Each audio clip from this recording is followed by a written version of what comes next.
జగన్మోహన్ రెడ్డి గారి కాన్ఫిడెన్స్ 8 నెలల్లోని అంత దారుణాలు చేస్తున్నారా మీరు? బాగా స్ట్రెస్ గా ఉన్న లైఫ్ లోకి జగన్మోహన్ రెడ్డి గారు టేపులు ఇస్తే మాకు ప్రశాంతత వస్తుందని అనిపిస్తుంది సార్. నిజంగా నేను చాలా స్ట్రెస్ లో వచ్చాను. ఫాస్ట్ గా చాలా రిలాక్సింగ్ అనిపిస్తుంది. Thank you so much Venkatareddy garu, Varma గారు అండ్ జగన్ గారు.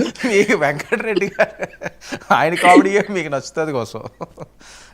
యాక్చువల్లీ ఏంటంటే ఉన్నవన్నీ ఆయనే పీకేసుకున్నాడు సార్. ఇంకా కొదమాది ఒక వెంట్రుకు లేదా మిగిలినట్టున్నది, ఆయనే పీక్కోమని చెప్పండి, మేము ఎందుకు పీకడం? ఎందుకంటే కార్యకర్తలకు ఉత్తేజపరచడం కోసం ఎలాంటి మాటలన్నా చెప్పొచ్చు, కానీ వాస్తవ రూపంలోకి వచ్చేసరికి ఎందుకు మన కార్యవర్గం ఇప్పుడు ఆయనే ఒప్పుకున్నాడు, నేను మీకైతే ఏమి చేయలేదు అనేది. అది వాస్తవ రూపం. అందుకే కార్పొరేటర్లు అయినా, ఎమ్మెల్యే ఆస్పిరెంట్స్ అయినా, కార్యవర్గం అయినా ఒక్కొక్కరికి ఆయన వీడి వెళ్ళిపోతున్నారు. ఈ కార్యవర్గం ఎందుకు వీడుతుంది? పార్టీని నమ్ముకున్న వాళ్ళకి న్యాయం చేయకుండా, వాళ్ళకి అపాయింట్మెంట్ లేకుండా ప్రజల్ని కూడా ఇబ్బంది పెట్టమని. ఎస్పెషల్లీ మీరు గమనిస్తే ఈయన ఏ విధంగా మళ్ళీ 30 ఏళ్ళు పరిపాలిస్తారన్న మాట అంటున్నాడు సార్. ఏమన్నా అక్రమ జీవోలు ఏమన్నా ఆపేస్తాడా? లేదు అక్రమంగా దాడికి పాల్పడడం ఆపేస్తాడా? లేదు డోర్ డెలివరీ చేయడం ఆపేస్తాడా శవాలని? ఇంకా ఎక్కువగా వస్తున్నాడు, డిఫరెంట్ వేలో వస్తాడు. డైరెక్ట్ టిప్పర్ వచ్చి గుర్తేస్తుందేమో అలాంటి వాళ్ళందరినీ. ఇంకా డిఫరెంట్ వర్షన్ లో వస్తానంటున్నాడు ఆయన. అంటే ఇప్పుడు ఈ వర్షన్ చూసే భయపడిపోయిన జనాలము, నెక్స్ట్ ఈయన వస్తానంటే ఎక్కడ టిప్పర్లు వస్తాయని భయపడాలి మేము. దారుణమైన టిప్పర్ ఏంటండి? అదెందుకు వచ్చింది మధ్యలోకి? మామూలుగా అంటున్నారు సార్, ఎవరైనా మీరు ఏదైనా కాన్స్టిట్యున్సీకి వెళ్ళాలంటే జాగ్రత్త అమ్మా, ఇప్పుడు ఇంత గట్టిగా మాట్లాడుతున్నారు, వాళ్ళ ప్రభుత్వం మళ్ళీ వస్తే టిప్పర్లే వస్తాయి మీ పైకి అంటున్నారు. అంటే అంత భయం, ఇప్పటికి కూడా భయం పెడుతున్నారు మనుషులకి. మళ్ళీ వాళ్ళ ప్రభుత్వం గనక వస్తే ఇప్పుడు మాట్లాడిన కూటమిలో ఉన్న ప్రతి ఒక్కరికి చెల్లిస్తాం మేము మూల్యము.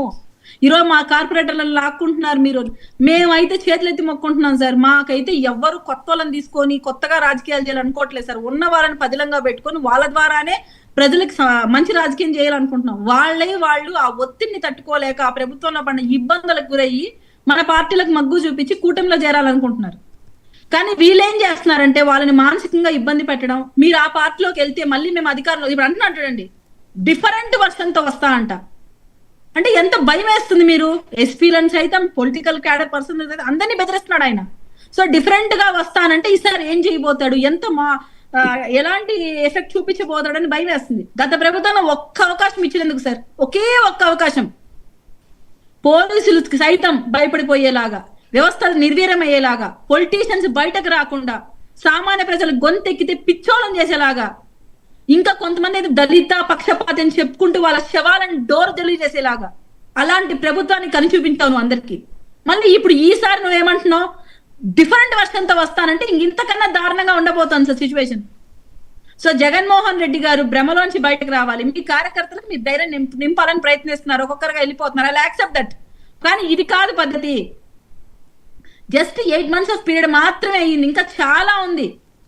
మీరు ఇంకా కుటుంబ పెద్దలు పనితీరుని ప్రజలు వ్యతిరేకించిన రోజు మీరు ఈ స్టేట్మెంట్స్ ఇవ్వాలి. ఇప్పుడే మీరు ఈ స్టేట్మెంట్ ఇస్తే ప్రజలు ఏమనుకుంటారు మీ గురించి? ఏం నేర్పించారనుకుంటున్నారు సార్? గత వారం రోజులుగా మీరు గమనిస్తే తిరుపతిలో కావచ్చు, ఇతర ప్లేసెస్ లో ఎలక్షన్ జరుగుతుంటే సాక్షాత్ వైసీపీ వాళ్ళే సరెండర్ అయిపోతున్నారు సార్. మాకు వద్దా పార్టీ అని చెప్పి కుటుంబ పెద్దల దగ్గరకు వచ్చి మమ్మల్ని మీరు రక్షించండి, మేము మీకు అనుకూలంగా పనిచేస్తాం ఇంకా బయట ప్రజలకు అంటున్నారు. కాదు ఆయన కాన్ఫిడెన్స్ ఏంటి అసలు? అంత కాన్ఫిడెంట్గా ఎలా మాట్లాడగలుగుతున్నారు? అంటే మీరు ఏమైనా పాలన సరిగ్గా పాలించలేకపోతున్నారా? మీరు ఇచ్చిన హామీలు నెరవేర్చుకోలేదనా? లేకపోతే నిన్న ఏవో మున్సిపల్ దానికి సంబంధించి ఏవో అన్యాయాలు చేశారు, అక్రమాలు చేశారు, కిడ్నాపులు, అవును ఏంటి మీ తిరుపతిలోని కిడ్నాపులు చేశారంట. నెక్స్ట్ ఈ భూమన కరుణాకర్ రెడ్డి గారు అభినయ్ రెడ్డి మీద అక్రమంగా కేసులు పెట్టారట అలిపిరి పోలీసులు, నిజమా? ఫస్ట్ థింగ్ క్యాడర్ కి ధైర్యం చెప్పడం కోసం ఆయన ఆ స్టేట్మెంట్లు పాస్ చేస్తున్నాడు, అంతకు మించి ఇంకేం లేదు. ఎందుకంటే అందరు నీరు గారి వెళ్ళిపోతున్నారు ఇతర పార్టీలోకి, కొంచెం ధైర్యం నింపే ప్రయత్నం చేస్తే అది ఓవర్ డోస్ అయిపోతుంది. ఫస్ట్ జగన్మోహన్ రెడ్డి గారికి మనం చెప్పే విషయం. దెన్ సెకండ్ థింగ్ ఏంటంటే కిడ్నాపులు చేస్తే చేయందుకు పైకి లేపారండి. మేము మద్దతు ఇస్తున్నాం కూటమికని. ఇప్పుడు నన్ను మీరు కిడ్నాప్ చేశారనుకుందాం వైసీపీ పెద్దలు, నేను అక్కడ దాకా వెళ్ళినా కూడా నేను కూటమికి ఓటయ్యాను, అక్కడ దాకా వెళ్ళినా కూటమికి నేను ఓటయ్యాను. కూటమికి ఓటేసి అక్కడ మీరు ప్రకటించి విజయాన్ని, దాని తర్వాత మీరు వచ్చి మళ్ళీ అభినయ్ గారి దగ్గర వెక్కి ఏడిస్తే ఆయన మీకు అంతం చేస్తారని ఎట్లా అనుకుంటారు సార్? ఎట్లా నమ్ముతారు అభినయ్ రెడ్డి గారు మిమ్మల్ని?